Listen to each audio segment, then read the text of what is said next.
Hello, bachcho.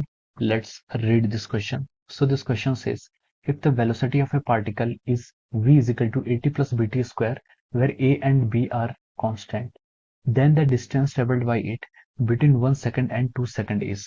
Okay, तो चलिए अब हम इस क्वेश्चन को स्टार्ट करते हैं।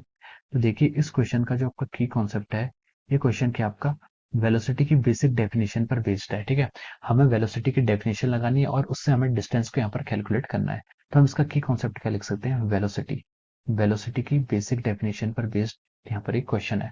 वेलोसिटी क्या होता है आपको देखिए, वेलोसिटी होता है आपका change in displacement divide by time. Velocity क्या होता है आपका change in displacement divided by time taken, ये आपका वेलोसिटी होता है या फिर rate of change of displacement हम इसे कहते हैं। ठीक है, this is our what velocity is called. Okay, अब देखिए इस क्वेश्चन में हमें क्या पढ़ना है, dx is equal to vdt हम यहाँ से लिख सकते हैं और हमें यहाँ पर डिस्टेंस या फिर डिस्प्लेसमेंट फाइंड आउट करनी है। तो हम इस इक्वेशन की हेल्प से इसे कैलकुलेट करेंगे। ठीक है, तो इसलिए इस क्वेश्चन का की कॉन्सेप्ट क्या है, वेलोसिटी है। ठीक है, हमें यहाँ पर डिस्टेंस निकालना है और from the basic definition of velocity हम इसको इस तरीके से लिख सकते हैं।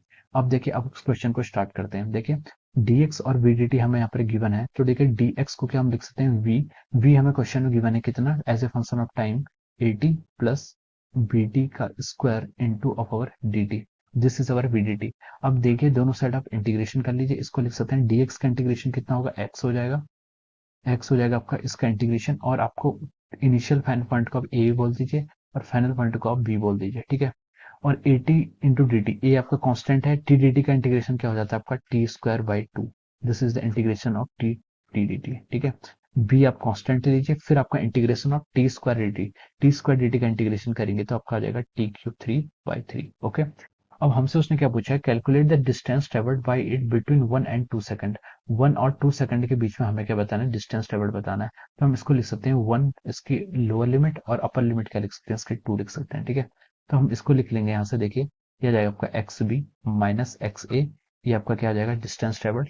इसको हम लिख सकते हैं, देखिए a/2 आपका बाहर आ जाएगा, टू कांस्टेंट है, तो देखिए टी स्क्वायर में हम अपर लिमिट पुट करेंगे तो 2 का स्क्वायर कितना होगा 4, माइनस लोअर लिमिट करेंगे तो 1 प्लस b/3 आपका ऐसे ही आ जाएगा, और टी क्यूब में आप देखिए अपर लिमिट पुट करेंगे तो 8 आ जाएगा और लोअर लिमिट पुट करेंगे तो 1 आ जाएगा। तो देखिए हम यहाँ से लिख सकते हैं कि आपका एक्स बी माइनस एक्स ए यानी कि जो आपका डिस्टेंस ट्रेवल्ड हुआ है, इसको हम मान लीजिए यहाँ पर डेल एक्स लिख रहा हूँ, इसको हम लिख सकते हैं यहाँ से 4 माइनस 1 कितना आएगा 3, 3a/2 plus of over 7b/3। ठीक है, तो ये आपका क्या आ जाएगा, इसका आंसर आ जाएगा, कितना आ जाएगा 3a/2 प्लस 7b/3। ठीक है, तो देखिए ऑप्शन बी में आपको यही ऑप्शन क्या है गिवन है। ठीक है, ऑप्शन बी में आपका यही आंसर आया। ठीक है, तो हम लिख सकते हैं कि जो इसका ऑप्शन बी होगा वो क्या होगा, इसका राइट आंसर होगा। ठीक है, so option B will be the right answer of this question. Okay, so I hope you all understood this concept. All the best and thank you so much.